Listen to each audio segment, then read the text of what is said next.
Ivan le Terrible. Rien que le nom, ça fait un peu frémir, non? On imagine tout de suite la tyrannie, la cruauté.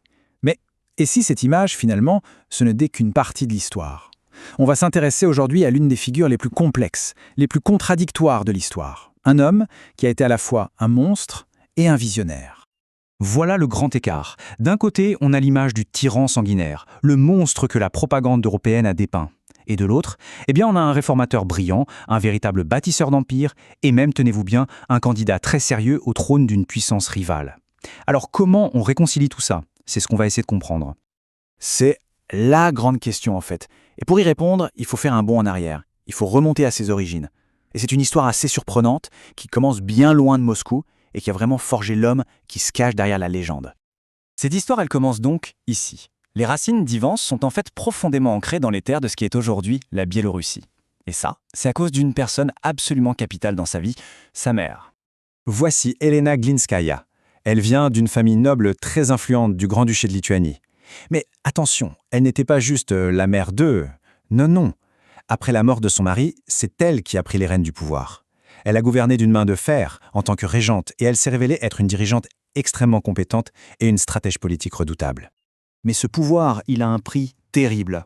Après la mort de son père, Ivan voit sa mère, sa seule et unique protectrice, se faire empoisonner. Il n'a que 8 ans.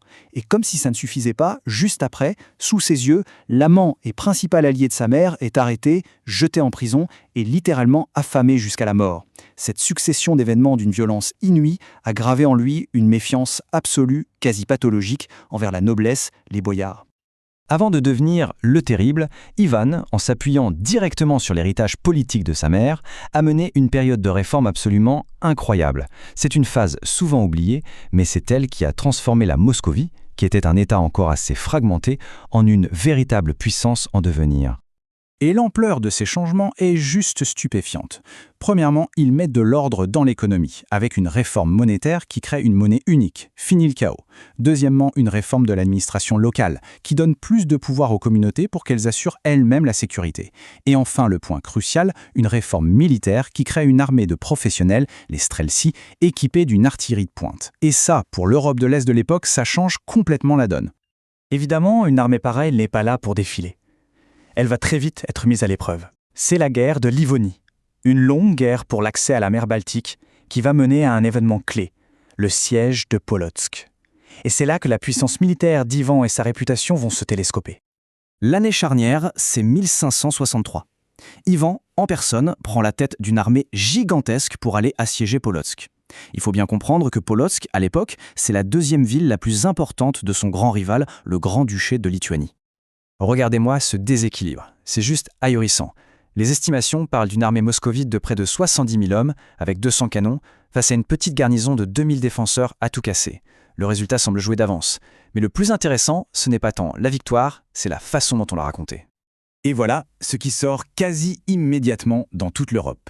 Des pamphlets, des sortes de journaux imprimés en Allemagne, en Italie. Ils se répandent comme une traînée de poudre et décrivent des scènes d'apocalypse, des atrocités sans nom. L'image du barbare sanguinaire est née. C'est le début de la fameuse légende noire d'Ivan. Sauf que, quand on se plonge dans les archives, dans les chroniques de l'époque, l'histoire est un peu différente. La garnison polonaise, en fait, a été libérée avec les honneurs. Leurs commandants ont même reçu de riches cadeaux.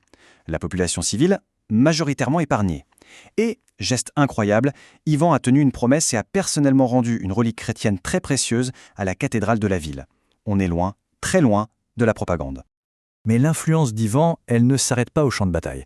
On va aborder un chapitre de sa vie qui est souvent complètement passé sous silence, et pourtant c'est l'un des plus fascinants. C'est sa tentative, très sérieuse et très calculée, de devenir le souverain élu de la République des deux nations, c'est-à-dire l'union de la Pologne et de la Lituanie. Alors que se passe-t-il? En 1572, le roi de Pologne-Lituanie meurt sans héritier. Le trône est donc à élire. Et qui est l'un des candidats les plus populaires? Ivan.